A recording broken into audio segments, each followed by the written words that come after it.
नमस्कार, मैं हूं उदय प्रताप सिंह। आप देख रहे हैं इंडिया न्यूज और न्यूज एक्स। हम पहुंचे हैं रायबरेली सदर उत्तर प्रदेश में। जी हां, यहां बहुत ही टॉक्ड अबाउट कॉन्टेस्ट चल रहा है। अदिति सिंह जो वर्तमान की विधायक हैं, वो कांग्रेस पार्टी से भारतीय जनता पार्टी में आ गई है। उनका जोरों शोरों से स्वागत हुआ है। कल ही गृह मंत्री अमित शाह जी भी यहां थे, उनके लिए प्रचार कर रहे थे। हमारे संग बातचीत के लिए अदिति जी जुड़ रही हैं। अदिति जी, बहुत बहुत स्वागत है आपका। थैंक यू उदय जी। अदिति जी, पहले तो मैं आपसे पूछूंगा कि माहौल क्या है यहाँ पे। ये आपका घर है, मगर ये बहुत ही अलग चुनाव है आपके परिवार के लिए। आपका परिवार का दबदबा रहा है। आपके पिताजी अखिलेश जी बहुत बार यहाँ विधायक चुने गए थे। सब यहाँ पे उनका आदर करते हैं। अब वो है नहीं, उनके बाद ये पहला चुनाव, वो भी एक नई पार्टी। कैसा चल रहा है? बहुत अच्छा चल रहा है। भगवान के आशीर्वाद से जो उनके साथ पहले टीम थी, आज आपको दिख ही रहा होगा, अधिकतर लोग अभी भी जुड़े हुए हैं। बहुत से नए, बिकॉज मी बीइंग अ युवा पॉलिटिशियन, बहुत से नए युवा चेहरे सामने आए हैं जो बढ़ चढ़ के काम कर रहे हैं। भारतीय जनता पार्टी को लेके भी बहुत एक एक्साइटमेंट है शहर में, ख़ास तौर से जो शहरी वोटर है, और ग्रामीण वोटर तो है ही अपना। तो क्योंकि आदरणीय विधायक जी ने उनके लिए बहुत कुछ किया है, मैंने भी जितना हो सका है।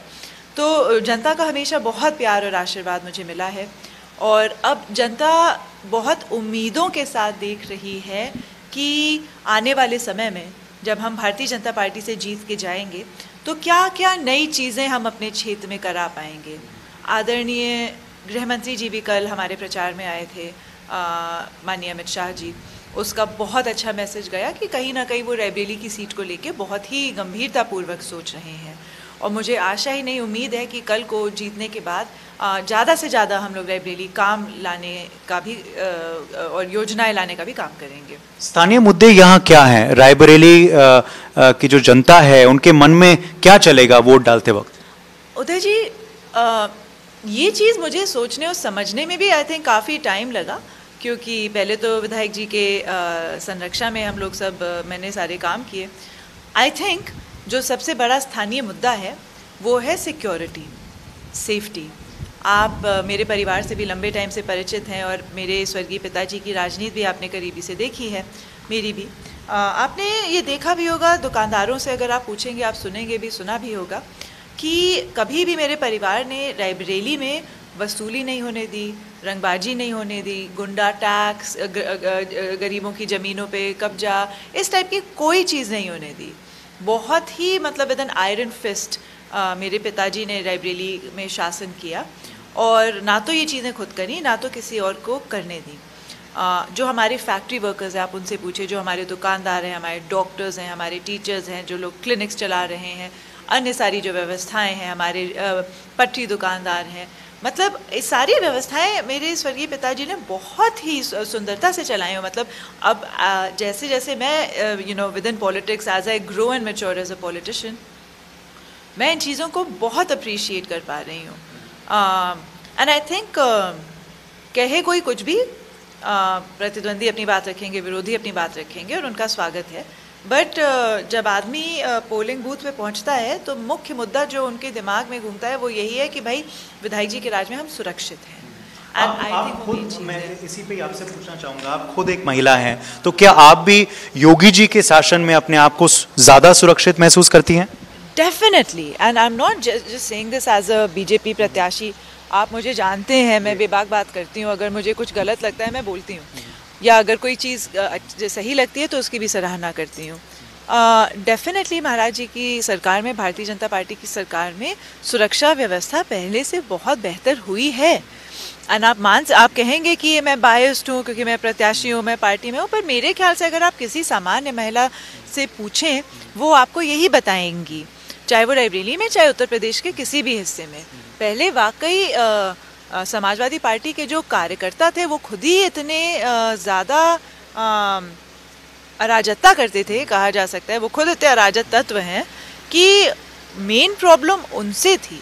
मेन जो प्रॉब्लम थी वो थी कि जैसे जो भी नेता है, देखिए एक नेता का काम होता है कि वो सही लोगों को संरक्षा दे और अपने कार्यकर्ताओं को लामबंद रखें, पर इनके जो कार्यकर्ता हैं, इनकी जो कार्यकारिणी है, वो खुद इतने अराजक तत्व हैं, वो खुद इतने इनडिसिप्लिन्ड हैं कि मेन प्रॉब्लम उनसे आती है, और आज भी वही चीज़ें देखने को मिल रही हैं। और आपका ये भी कहना है कि उनके जो प्रत्याशी है जो यहाँ सपा ने उतारा है रायबरेली सदर से, वो भी इसी छवि के हैं? कैसा प्रत्याशी उतारा है, मैं तो आश्चर्यचकित हूँ और हैरान हूँ कि for such a powerful position, for such a position of responsibility, आप कंसिडर भी कर सकते हैं ऐसे व्यक्ति को टिकट देना जो खुद इस समय बेल पे बाहर है, 302 के मुकदमे में बाहर है, गैंगस्टर उस पर लग चुकी है, एक मर्डर केस में अभी बेल पे बाहर है, वो जमानत पे आए हैं छूट के, और आप उनको टिकट दे रहे हैं कि आप विधायक बनिए, और एक मर्डर केस में। तो ये तो बस मेरे समझ से परे है कि क्या समाजवादी के पार्टी के दिमाग में चल रहा है, और कैसे वो ऐसे गुंडों को टिकट दे रहे हैं, ऐसे मतलब हार्डन क्रिमिनल्स को टिकट दे रहे हैं। कल को ये लोग जो खुद जेल से आए हैं विदाउट एनी सत्ता, अगर वो इतना कुछ कर सकते हैं, कल को सत्ता मिल गई तो कितने लोगों को मारेंगे, क्या क्या करेंगे, ये सोच के डर लगता है। मैं अपने रायबरेली को कभी ऐसे हाथों में नहीं जाने दे सकती। ये तो सपा का हाल हो गया, मगर कांग्रेस पार्टी का क्या हाल है? आपने तो छोड़ दी पार्टी, अब उन्होंने भी यहाँ से एक प्रत्याशी उतारा है। क्या आपको लग रहा है कि जो गांधी फैमिली का बेस्टियन यहाँ कहा जाता है, तो गांधी फैमिली के कुछ वोट जो हैं वो कांग्रेस के खाते में क्या जाएंगे? यहाँ प्रियंका गांधी वाड्रा भी आई हैं, वो भी जोरों शोरों से प्रचार करी, हालांकि मैदान में नहीं आई। आपने उनको चैलेंज किया था, मैदान में नहीं आई, वो बिल्कुल नहीं आई वो मैदान में, मैंने खुला चैलेंज किया था। बिल्कुल आप सही बात कह रहे हैं। और ऑफ कोर्स चुनाव का टाइम है तो कांग्रेस तो दिखाई देगी। चुनाव के अलावा कब आते हैं ये लोग, आप मुझे ये बताइए। ये उनका गढ़ माना जाता था, अब इट्स नो लॉन्गर दैट, पर ये गढ़ माना जाता था। ये इकलौती सीट है जहाँ से वो जीत के गए हैं, और उसके बावजूद वो कभी यहाँ आते ही नहीं हैं। तो किस बात का गढ़, किस बात का, मतलब जो कहते हैं like bastion, like you said, it's no longer a bastion, you know. और उन्होंने अपना प्रत्याशी उतारा है, एक ऐसे लोगों को उतारा है जो अगर आप उनसे कहो कि मेरे विधानसभा के 10 गांव गिना दें, वो नहीं गिना पाएंगे, क्यों? Because he is a businessman, he is a doctor, he has no idea. तो आप ऐसे लोगों को उतार रहे हैं, बट स्वागत है। चुनावी मैदान है, वो जहाँ भी जिसको भी उतारना चाहे। कांग्रेस पूरी तरीके से जनता का विश्वास खो चुकी है जी। और क्या इसी वजह से शायद आपने पार्टी छोड़ी? क्या इसी वजह से आप निराश होकर आपने पार्टी से इस्तीफा दे दिया? उदय जी, आपने देखा होगा मेरे छोड़ने के बाद जैसी जैसी हरकतें कांग्रेस पार्टी ने करी, तो जाहिर सी बात है आपको भी दिख रहा होगा, ये जो उन्होंने चीज़ें करी वो उनकी मानसिकता दर्शाती हैं। चाहे वो मेरे हस्बैंड की टिकट काटने की बात हो, चाहे वो मेरे फ़ोटो को फ़ोटोशॉप करके अश्लील तस्वीरों पे चिपका के एक बहुत ही बड़े मीडिया हाउस के माध्यम से प्रमोट करने की बात हो, कोई कोर कसर नहीं छोड़ी। तो आप समझ सकते हैं कि क्या उनकी मानसिकता महिलाओं के प्रति है, लोगों के प्रति है। वो तो कह रहे हैं हम लड़कियां हैं, हम लड़ सकती हैं। लड़कियां हैं, लड़ सकती हैं, तो पंजाब में क्यों नहीं लड़ रही हैं? जब वहाँ के मुख्यमंत्री ऐसे बिल्कुल भद्दे बयान दे रहे हैं, हम कह सकते हैं, और क्या शब्द का प्रयोग करें, इतने बुरी तरीके से उत्तर प्रदेश वालों को, बिहार वासियों के लिए क्या क्या शब्द इस्तेमाल कर रहे हैं, क्या क्या चीज़ें कह रहे हैं, बल्कि their whole economy is dependent on us. जो यहाँ से प्रवासी हैं, प्रवासी मजदूर हैं ख़ास तौर से, उनका तो पूरा इकोनॉमी उसी पे डिपेंड है।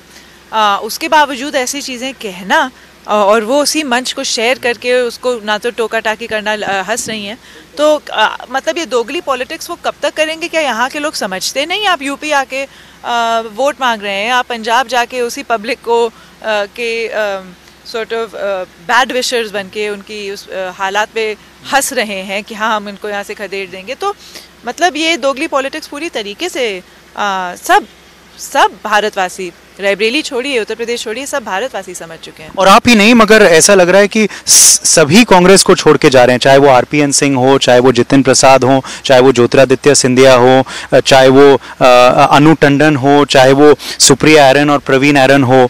क्या हो गया कि सारे उत्तर प्रदेश के नेता और देश के नेता छोड़ के जा रहे हैं? Because it's a defunct party. जब तक इनकी लीडरशिप नहीं बदलेगी तब तक कुछ भी नहीं हो सकता है इस पार्टी में, कुछ भी नहीं हो सकता है। जब प्रियंका गांधी वाड्रा ने कमान संभाली थी उत्तर प्रदेश की, तो हम सबको उस समय लगा था कि things will change for the better, but unfortunately चीज़ें और बुरी होती गई। एक बिल्कुल संदीप सिंह नाम के एक उनके कोई पीआरओ हैं जो पूरा उनका कामकाज देखते हैं, और उनके खुद की क्या छवि आप पता कर लीजिएगा, उनका खुद कोई एक्सपीरियंस नहीं है, कोई बैकग्राउंड नहीं है, कैसे बदतमीजी से वो सीनियर लीडर से बात करते हैं, तो कौन रुकेगा। बहुत से अच्छे अच्छे नेता थे कांग्रेस पार्टी में जो छोड़ के जा चुके हैं, वेरी वेरी एक्सपीरियंस्ड फेलोज, लंबे टाइम से। ठीक है वो किसी कारणवश अपनी सीट नहीं जीत के आ पा रहे हैं because of Congress party only, but इसका मतलब ये थोड़ी कि आप उनसे बदतमीजी करें, बदसलूकी करें। तो सबने धीमे धीमे कहीं ना कहीं, देखिए हम नेता हैं, we are not professionals, we are not business people or entrepreneurs where we are answerable to our public. हम बस अपने लिए या अपने आसपास के कुछ चंद लोगों के लिए काम नहीं करते. We are mass leaders. We are answerable to our public. हमें अपने जनता को जवाब देना पड़ता है 5 साल बाद, 3 साल बाद, जो भी, कि हमने क्या किया और हम आगे क्या कर पाएंगे. अब now what happened with the Congress party is कि मतलब संगठन मजबूत करने की जगह वो संगठन के जो मजबूत स्तंभ थे उन्हीं को तोड़ने लगे. एक कोटरी वहाँ बन गई. अगर मैं उत्तर प्रदेश की भी बात करूँ, केंद्र की भी, मतलब सेंट्रल उनकी लीडरशिप की भी बात करूँ, there is just a core committee, there is a coterie, और उसके अलावा वो किसी की चलने भी नहीं देते, ना तो सुनते हैं. तो धीमे धीमे सभी छोड़ जाएंगे, क्या करेंगे. और यही हो रहा है. बट करेक्टिव स्टेप्स भी नहीं ले रहे. राहुल गांधी जी यहाँ प्रचार करने ही नहीं आते. अमेठी की पब्लिक ने उनको हराया एक बार, मगर फिर भी आप करेक्टिव स्टेप्स लीजिए तो वो हो ही नहीं रहा. चलिए आखिरी सवाल आपसे पूछेंगे, क्योंकि बहुत व्यस्त दिन है. अदिति जी को प्रचार करना है, जनसंपर्क करना है, डेडलाइन जो है वो आ रही है जल्द. बहुत से लोग यहाँ पे हैं, ये इनका घर है, ये इनका निवास है, तो अभी भी जुड़ाव है आपका बहुत. आप पूरे विश्व में ट्रैवल कर चुकी हैं, मगर Raebareli is always special for you. Raebareli Sadar, your home is always special for you. यहाँ के लोग आपकी ताकत हैं, क्योंकि जैसे आप कह रहे पिताजी नहीं हैं, मगर क्या वो कमी महसूस कर रही हैं आप? जैसे आप कह रहे थे, इतना ये घिनौना हो चुका है ये चुनाव, आपके फ़ोटोज़ जो हैं मॉफ किए जा रहे हैं, आपके हस्बैंड को टिकट नहीं दिया जा रहा, बट फिर भी where do you get the strength from? And where do you get the will to fight from? Uday ji, I'm a fighter. I'm not a quitter. I think everyone knows that about me. इनको जितना नीचे गिरना था, I think गिर ही चुके हैं. अब तो कोई कोर कसर बाकी नहीं है.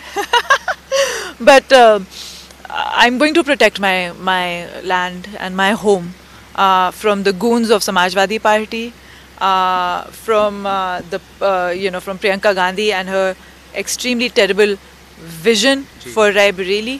तो ये जो लोग घेराबंदी कर रहे हैं, ये बिल्कुल इनकी सक्सेसफुल नहीं होगी.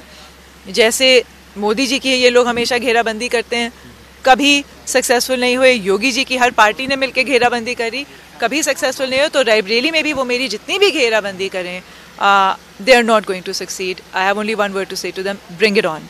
Okay, bring it on. आप तैयार हैं. बहुत बहुत शुक्रिया हमारे संग बात करने के लिए. हम आपके पीछे अब चल ही रहे हैं. Thank you so much. Camera person Pramod Das के संग उदय प्रताप सिंह, रायबरेली, इंडिया न्यूज और न्यूज एक्स के लिए.